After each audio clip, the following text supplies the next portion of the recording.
After the Supreme Court nullified the appeal court judgment that held that Julius Abure is the chairman of Labour Party, many had thought that that's the end, that Abure and co will now throw in the towel and allow peace to reign. But no, he maintained that he's still the chairman of Labour Party.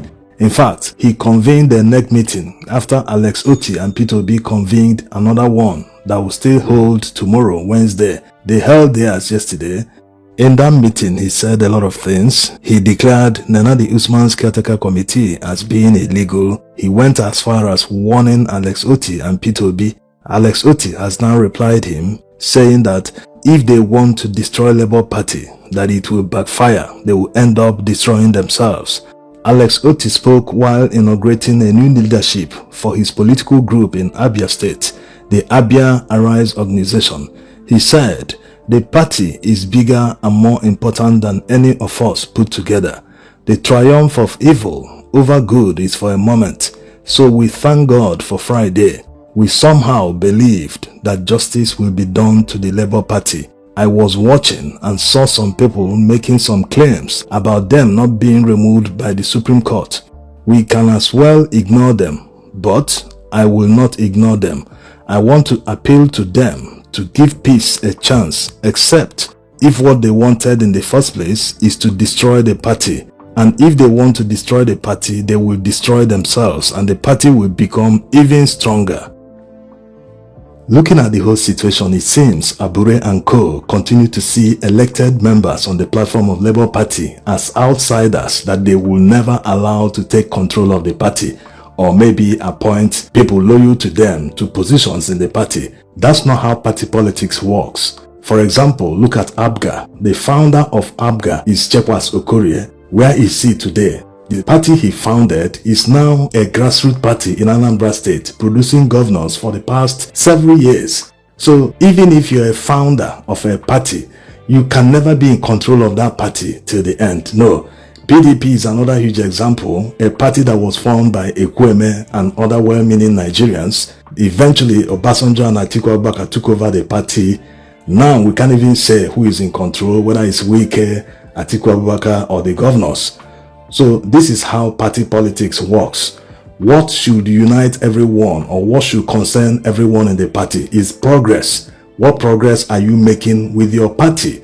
What is your party contributing to national progress? Not about the fact that, hey, I must be chairman, I must be secretary, I must be this, I must be that going forward. If anyone doesn't want it, let that person decamp to another party. No, this is not how to make progress.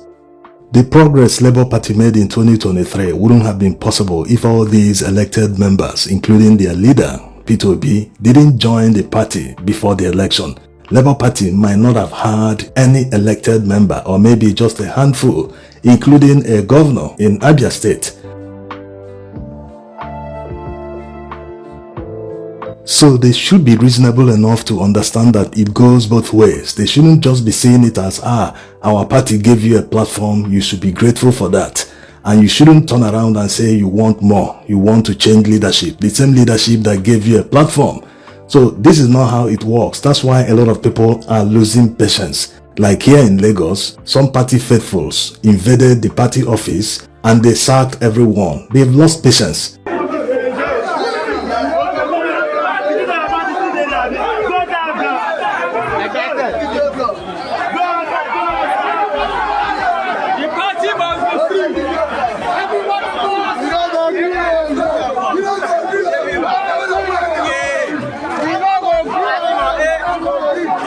A lot of people are trying to make a decision, a huge decision like decamping to another party, because before you know it, 2027 will be less than a year. And if you don't start early planning for the election, you might not stand a chance against your opponents. So what Abure and co are doing to the party doesn't pay anyone, even if they are hoping to be in charge. Let's even assume they are just hoping to be in charge in 2027, so as to enjoy all the trappings of office. Most candidates that will contest, they will want to be on the side of the chairman to familiarize themselves. There is no way money wouldn't exchange hands. Things will pass under the table. So let's assume it's just that they are after. Don't they realize that the leadership crisis in Labour Party might scare many people from joining? Are they not also considering the fact that elected members from Labour Party platform might decide to decamp en masse before 2027 to another party that is willing to accommodate them on their own terms. Why don't they see this picture? The man that brought Labour Party to national limelight, if he decides to dump the party today with his supporters, Labour Party will ultimately lose. Yes, all the noise they are making today, going to court, throwing insults here and there, it's simply because money is flowing into the party. They are conducting governorship primaries in many states. They just concluded one in Anambra State. So all these that are happening can be attributed to the fact that one man led many others to bring the party to national limelight. The party have become popular. If that man and all the elected members in the National Assembly decide to dump the party today, all that money they are hoping to make in 2027, they won't see a penny. No heavyweight politician going forward will even contemplate contesting under the Labour Party platform. It's highly plausible that Abure and Co are not under any external pressure, that they are just being typical Nigerians holding on to power they don't want to let go, largely because of what they experienced in 2023. They saw the kind of money that came into the party during that time, and most of them that have been in the party for long have never seen such money.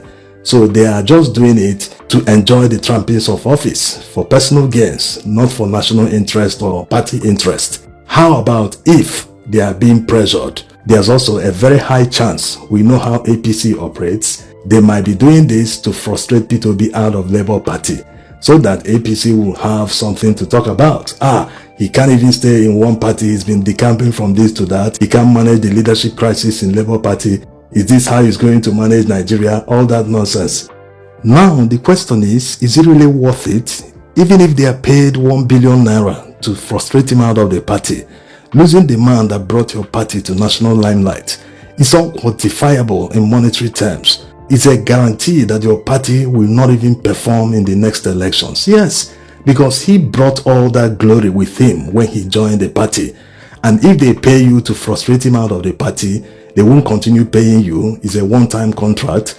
It's also a guarantee that no heavyweight politician will contest under the Labour Party in 2027. Even if anyone gets the ticket, that person won't make a dent on APC. So how can people prefer to just take money today and forgo tomorrow, forgo the entire generation, all their future? It doesn't make any sense. All they experienced in 2023, all the candidates that contested under the Labour Party platform, they made billions of naira from nomination forms alone. So all that they want to throw away just because of peanuts, whether it's 1 billion, 2 billion, even if it's 200 million naira, it's peanuts compared to how much money that can flow into the party when someone of note, when a heavy politician is the leader of the party. So all these, they don't make any sense at all.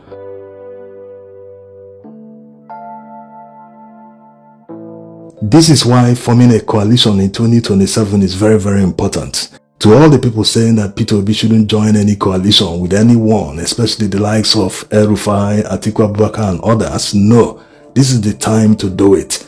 Especially now that they are talking about backing a southern candidate. According to reports by Punch newspapers, the coalition members in the north are trying to convince Atiku Abure not to run in 2027, that he should give way for a southern candidate that is competent. That's the only guarantee that Tinubu and APC will be defeated. The only condition is that that southern candidate must agree to be a one-termer, thus he will serve only one term in office.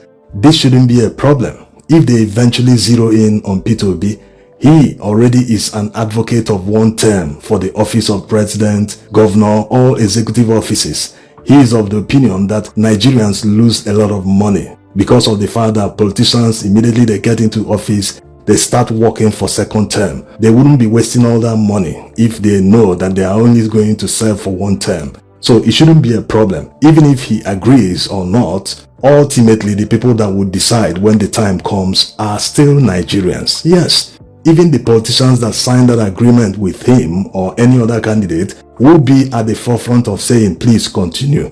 Like they say, the taste of the pudding is in the eating. If he's performing in office, transforming the Nigerian economy, improving the fortunes of Nigerians, everyone will want to continue the progress. The reason many northern politicians are opposing Tinubu today is because of the hardship he brought on Nigerians. He made the situation worse. And the north, having more poor people than the south, they are mostly affected by the increased poverty.